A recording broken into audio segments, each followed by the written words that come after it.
Recently, HDFC Flexicap completed 30 years of its existence.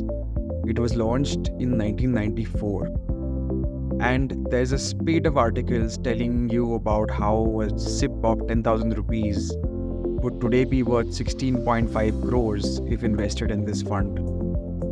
The CAGR, the annualized return of this fund since inception, has been as much as 18% odd.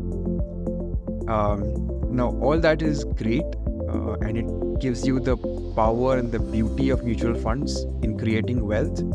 But it is helpful to take a microscope and look through the different periods in the life of this fund and ask yourself, can this be replicated in the next 30 years?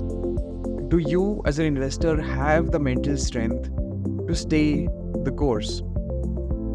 So, if you look at the first 4 years of the fund's existence, from 94 to 98, the returns were actually negative.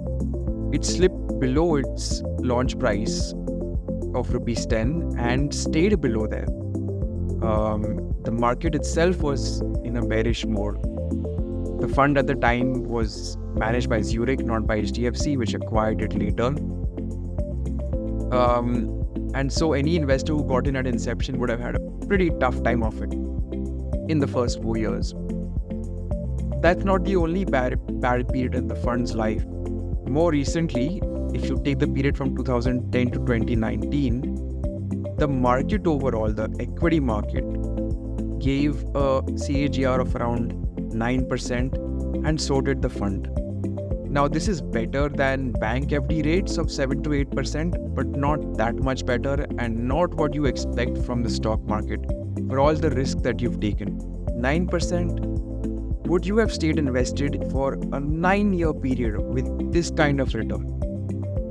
That is another thing to consider. The third thing to consider is that the fund itself underperformed in phases, most notoriously in the 2018 to 20 phase, when Prashant Jain's value style was just not working, when growth stocks were in fashion, and he was bullish on PSUs, on utilities. None of those were leading the market, and people were having serious doubts. Would you have stayed the course?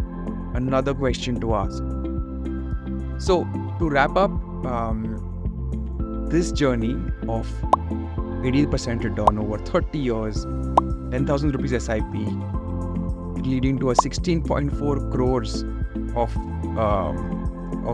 corpus, can possibly extend in the next 30. Of course, remember that structurally returns have been coming down in Indian equities. The market is maturing, and I don't think 18% is feasible any longer. But even if you take a 12% return, the real thing to ask yourself is, how would you deal with the long periods of underperformance, both of the market and of the fund manager? Would you stay the course? Would you keep the discipline? If you do, then if you can, then wealth creation through mutual funds can build a powerful financial future for you. But prepare yourself.